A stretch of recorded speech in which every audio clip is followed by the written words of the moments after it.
So I don't know about you, but when I do laundry, for some reason I like, when I'm folding clothes, I like turning on the TV, and I don't necessarily change it, I just leave the songs in the background while I'm doing that. And I guess there's some new show they're playing that's kind of documentary based. It's on the Harlem Globetrotters. Have you seen this? It kind of highlights different members. And I'm sure you know they're like amazing basketball players that have taken their skills and they do tricks and they do all these, shows, and but they do so much outreach. They do so much good for the world.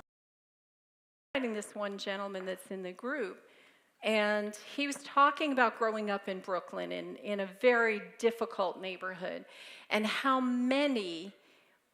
that they have so many basketball courts spread throughout the city because they know that's a great way to keep the young people occupied, to give them something wonderful to do. And he said a lot of really good players come out of there but are still there just playing. And so he said the thing was always to just go get in a pickup game and you just really get your workout, And he said what they enjoy doing is just showing up for a pickup game. And so they don't show up as a team, they just show up. And so people may or may not know who they are. And he said this phrase that as a toss away as he was describing this, and he said, "You got to bring your game, not your name." And that really stuck with me. And he went on to say something else real quick, and I went, wait a minute, back up. I like that phrase. You got to bring your game, not your name. And I went, okay, so obviously he's saying when he shows up there, they don't care how good he was, if he plays professionally, how great the team is. He's going to get thrown in with other people, and he may or may not win. They're great players too, but they don't care about that. They're just there to play a game, and they're going to try to win, and they're just all in it doing this game that they love to do. And there's so many different ways that I could take it. So first of all, obviously, I'm taking in that way of how am I showing up? What is this game? Am I showing up with my full self? Am I really putting aside all the other stuff, feeling myself drawn to that which I want to practice, the spiritual practice? That's what this is, right? Is that we're trying to learn how to evolve more, how to get better at this, and how to make it a joyous thing. So knowing where and when to show up, having the courage to show up, even if you're not good. We were talking this morning about singing, no matter what level you are. If you love to sing, sing. Find a place where you can do that. This is one of those places, by the way, if you just want to sing. So it gives us an opportunity to refine. It always helps to sing with people at our level. It helps to sing with people that are better, at every level, just to do those things you love to do. And it might be something you never get any good at. I've said before, I'm like the worst bowler, but I used to love to do it anyway, So it's about the joy. Where is your heart bringing you? Where do you show up to practice joy? And there's more to that, but let me put that aside for a second and look at the other side of the phrase. And that was, you bring your game, not your name, right? So let's think about the part about the name. To me, it's what your name is, what you're called, right? So what in your life have you been called? Better and worse, but good and bad, right? What have you been called? And what the phrase to me is saying is, no matter what that was, that's what you have to set aside to be 100% present to play the game. So I really got to thinking about all the damaging things that were said.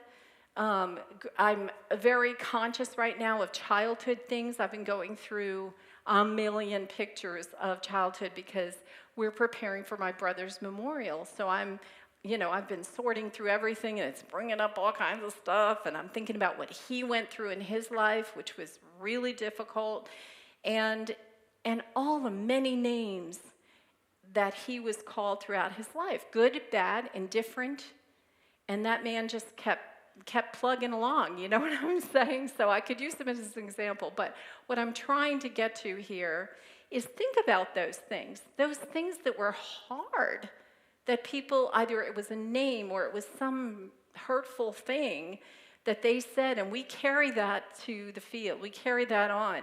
We have, either we've got our little briefcase full of the things that we carry on to that court to play that game, and how much of that do we need to set aside? It's encumbering our ability to really be engaged in the now. We know this, right? But to think about that and to think about the things we call ourselves, which is way more important. It's what we bought into. What did we write on our hearts? Because now, as adults, right, we look around and we say, if so-and-so said thus and such about me as a kid, if I didn't write it on my heart, or I found a way to heal that off of my heart, it no longer affects my now. We know that, right?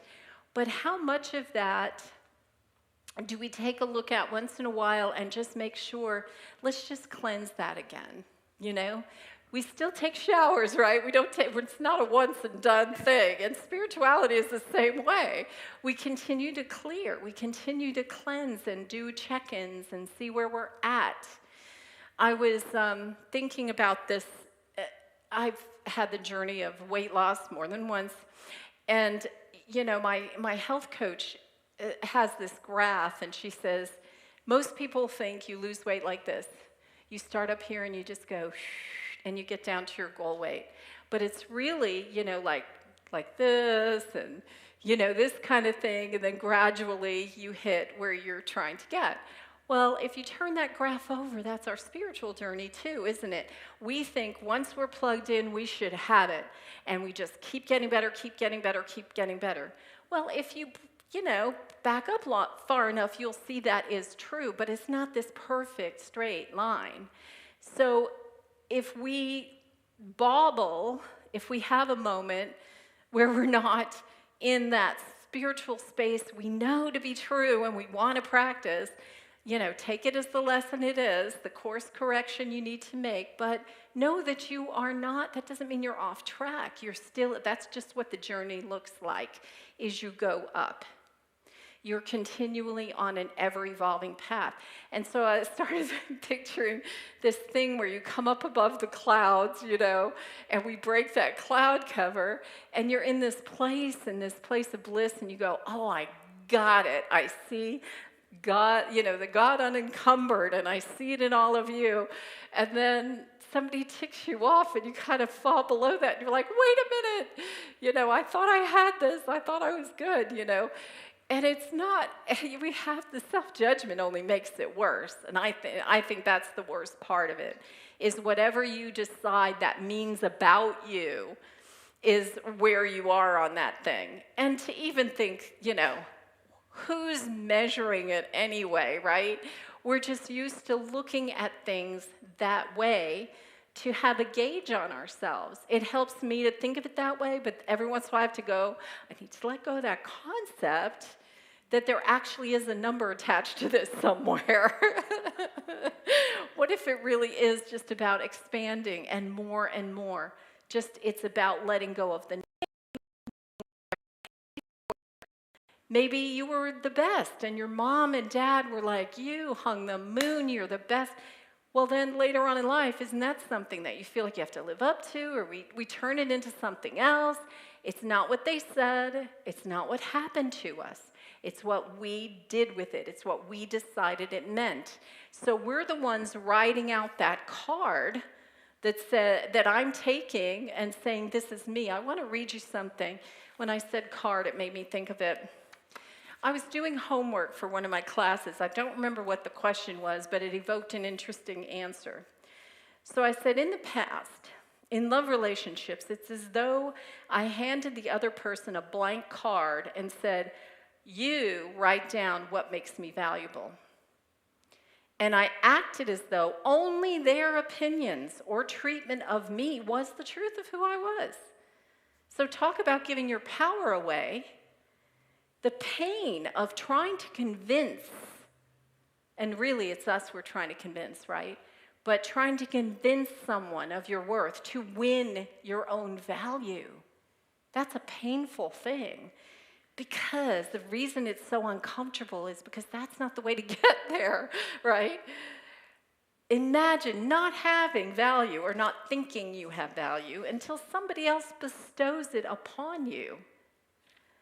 And I gave everyone authority over me. I do not feel that way now, but when I dig deeper, I uncover more subtle ways that this shows up. And the reason some of this that I've mentioned so far has come to mind for me, I made a mistake this past week. I've been, as I said, going through pictures, and I found a picture that was very dear to me of my uncle, and there were only a few pictures I have of he and I, and this one was really special. We were kind of looking at each other, a very innocent, sweet thing, and I was like, oh, I want to frame that. So I put it aside. I'm going through the other pictures. I'm carefully putting them back, in their year thing that I have, and went about our business because I had to break this up, very big project. One of the dogs got in the room. They don't even usually go in that room, and chomped the edge of that picture. I grieved so hard, which is understandable. We have to have our moment, right, to get over what happened. But I watched myself go to a place I have not been in a long time. I was saying, how could I be so stupid? How could I be so stupid? I feel like such an idiot. And I sobbed, and and I went, ooh, where did all that really negative talk come from? So that's what I'm talking about, where that was a wonderful thing to let me know that's still in there for me to bring up and heal. For me to know that's not how I choose. I would not have done that to anyone else if they had made that mistake of leaving that precious item out and vulnerable. I would never have done that to anyone else. But I did it to me. So why is that? You know what I'm saying? So I think it's one of those things like I fell below the cloud cover, and I forgot who I am in my glory in the when we shine where we're resonating in that place where we know it's all good. I fell below that. But does that mean I stay there, or do I go, oh, wow? And if I really am courageous enough to look at it, to say, okay, what is this telling me? Chances are great that I will soar even higher than I was before. Because that's the only reason it's there anyway. Or at least we have that opportunity. If you don't believe that, we set things up like that, then perhaps you understand that that's the best use of it, is to say, how can this better me? How does this expand me? That contracted me. How do I use this to expand myself, to say, wow, I didn't know that was in there. And factor in a lot of childhood stuff coming up, looking at pictures. But that also says, ooh, I hit certain years and noticed that I was going faster through those because I didn't want to be in those years, So that shows me I have more to go back and clean up energetically than I knew that I did. Doesn't make me wrong, doesn't make me bad. I'm not less spiritual, even though I tried to tell myself that. I went to that place where I went, ooh, maybe you don't have it as well as you thought you did. Again, what the heck? It doesn't matter. It really ultimately does not matter. All that matters is what I do with it from here. I can come up with 5 different reasons, rationalizations of why I had that reaction, but none of them matter unless I do something to have it expand me. So to me, this is the kind of thing that there's something written on that card that I'm bringing into my game that's still there. And what I ultimately want to do is say, I'm coming fresh. I come with my talents. I come with my joys. There's things that your parents said. There's things that incredible teachers said. There's realizations you had. Yes, you want to carry that forward with you. But let's say that those things that make up who you are. those are written on your heart. Those you treasure, those become a part of you, and that becomes a part of your game. That's really where that comes from, are all the healing and the realizations and that connectivity to your divine. I thought what you read this morning about the dominion fell right in place with that. That was being in the zone of that.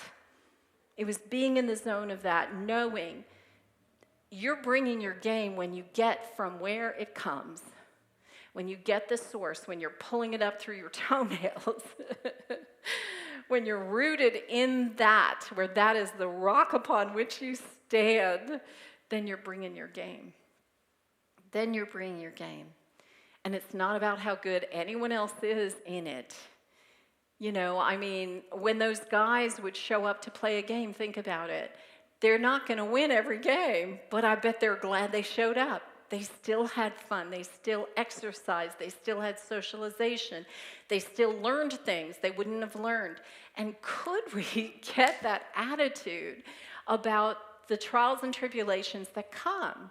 We have been in our, I don't know if it's just metaphysical or if it's a spiritual journey thing of whatever religion there is, but we have this concept that if we stumble at all or even have a challenge that we're doing it wrong, that is, I just don't believe that's how this works.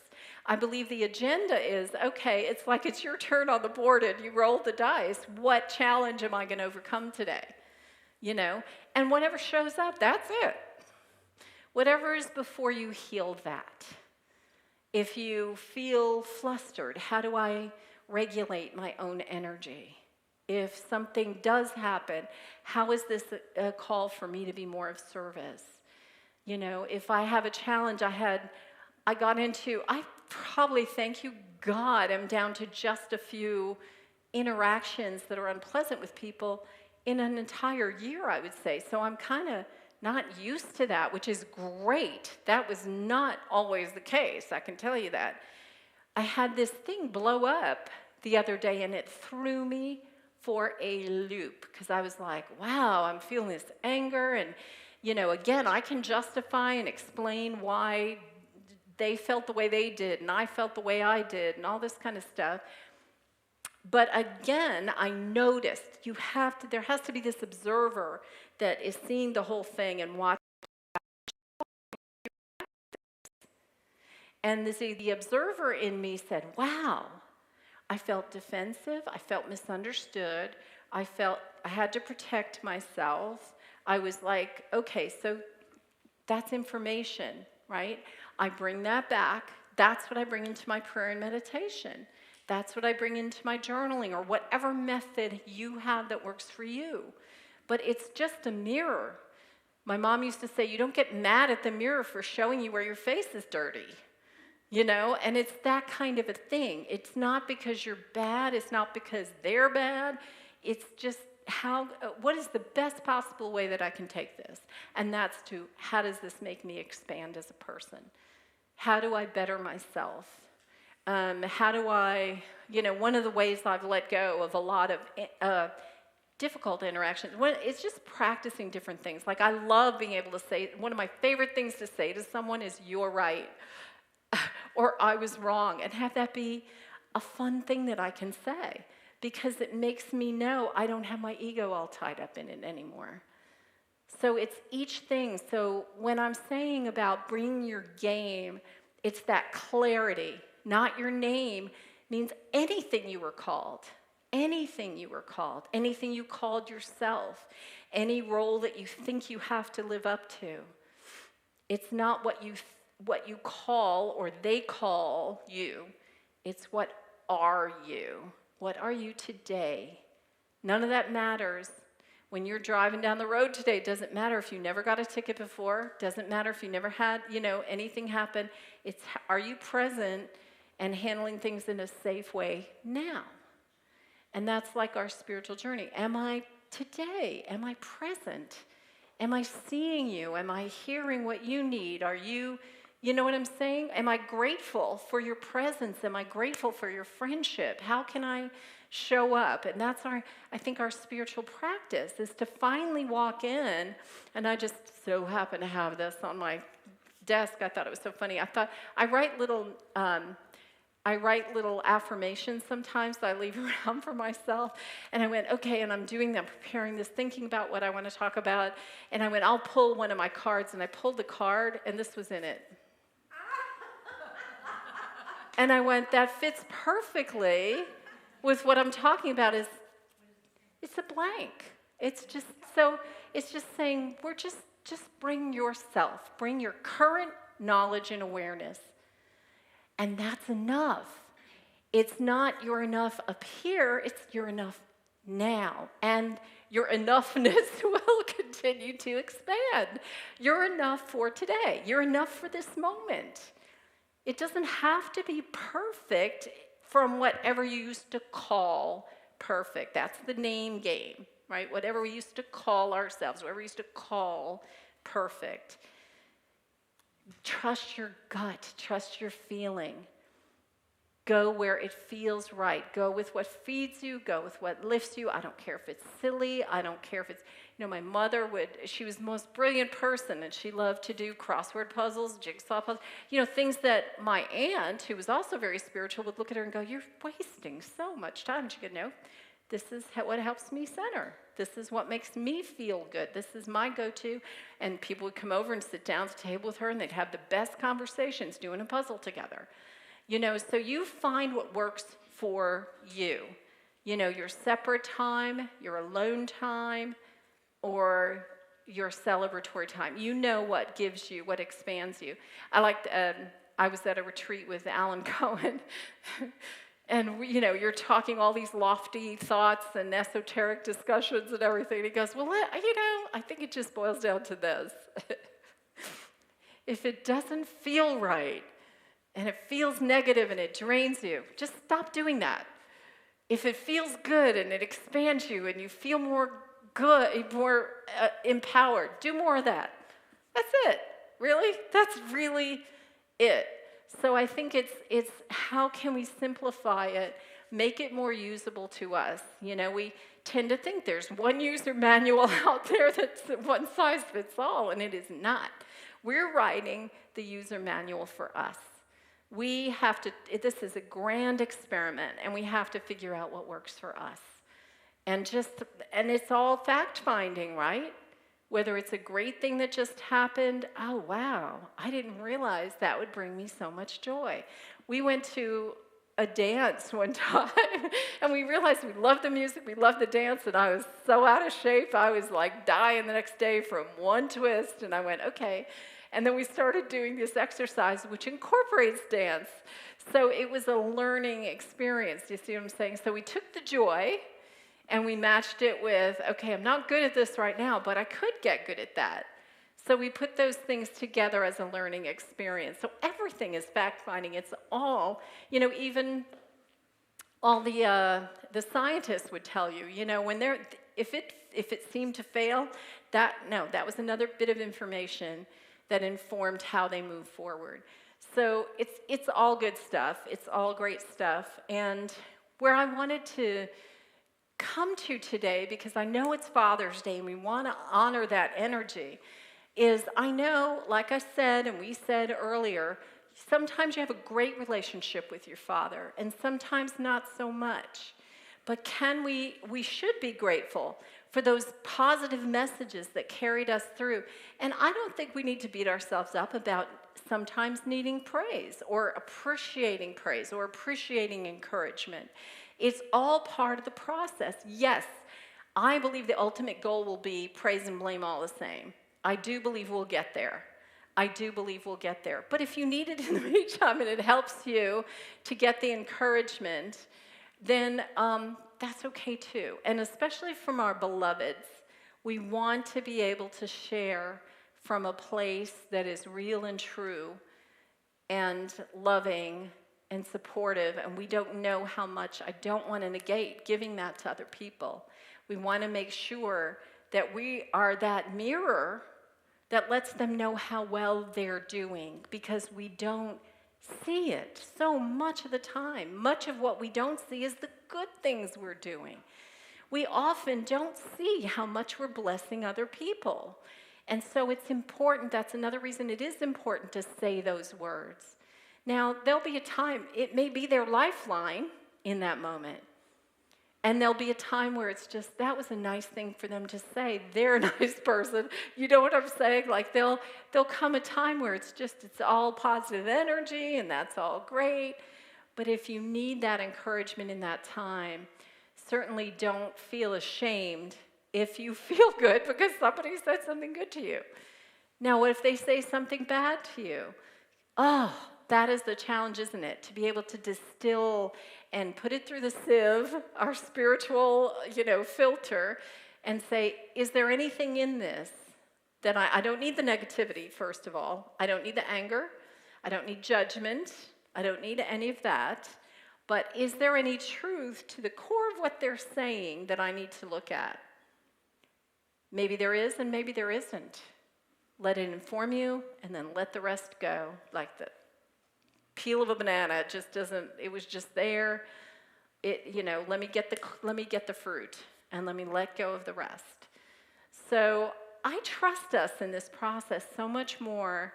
I was really surprised at myself. Harshness process. That if you feel that, not to be afraid of it, not to beat yourself up. That's the last thing we need, right? Because then you can just multiply it, compound your issues. But instead to say, how can this expand me? How can I bring more to my game? And then when you go to play your game, you are free. And in this energy that I was hearing Nancy read about with Dominion, to me, represented how we show up unfettered by all of that. Anything you were called, anything, but most of all, anything you called yourself. Anything you believed, the belief systems, which can be abbreviated as BS, right? Belief systems, that any of that can just get set aside. And then we rise in our dominion, clean and clear and full, with the right motives, the right expression, the divine now. So let's take that into meditation. Oh, let's breathe in the presence of the now, the goodness in this room, in this place. There is nowhere we can be that God is not. That if we really understood how this all works from a very high perspective, we would be jumping for joy and laughing at anything we had angst about.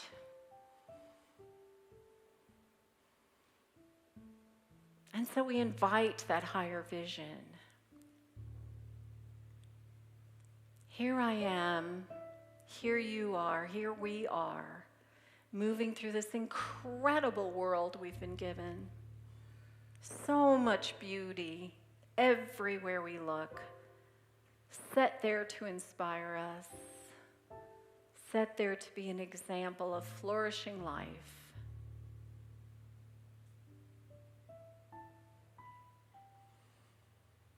And we breathe in that breath of God. As we said earlier, that brand new day. Every day, a new now to explore. That the wisdom gleaned is what supports our game.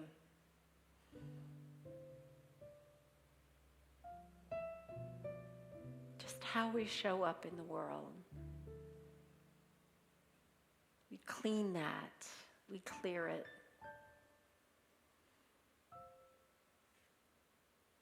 You can start the day in gratitude. You can end the day taking out the trash. Anything that does not serve, that we no longer need. And then just being appreciative for what remains, being amazed, really. When all the rest is cleared away, when all the rhetoric, the fear, the belief systems, the cherished wounds, when all of that is set aside, the glory that remains, the light above the clouds. No matter the storms below, flying, soaring above the clouds.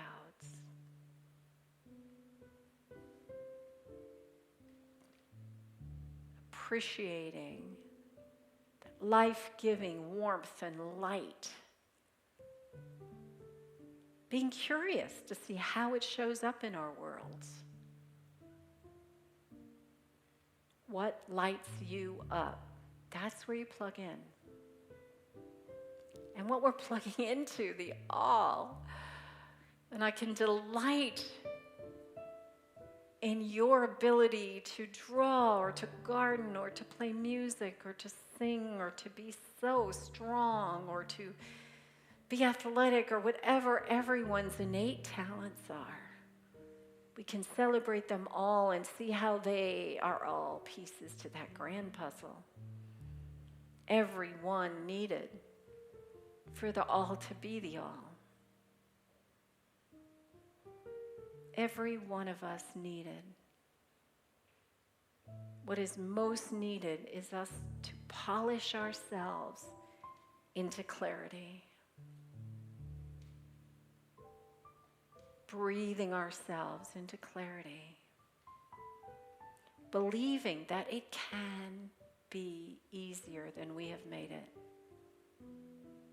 Claiming, I do this with ease and grace. I release any belief system that says this has to be hard. That those things I learn in joy, I embody immediately.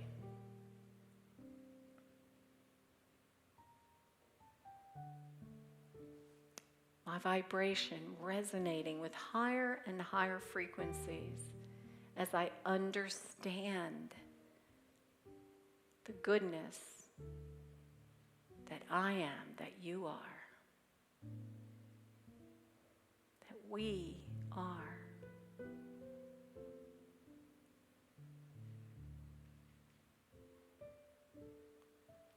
So in your mind's eye, imagine a card that maybe you carried around for a long time that had lots of words on it, many of them not so nice. Names you were called or belief systems you held. And immediately we drop that one. It no longer applies. And let's look at a card of all the wonderful things said and done.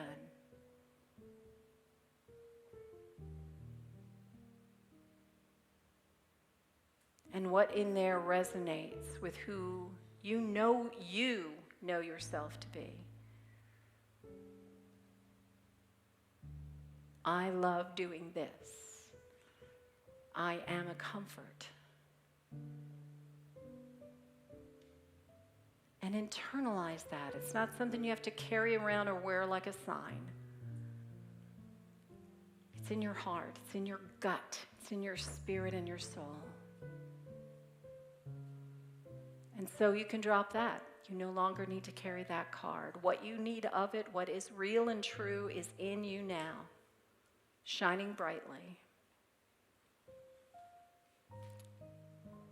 And so we understand that we show up now, our full selves, prepared to engage, because we're not lugging around any past misconceptions.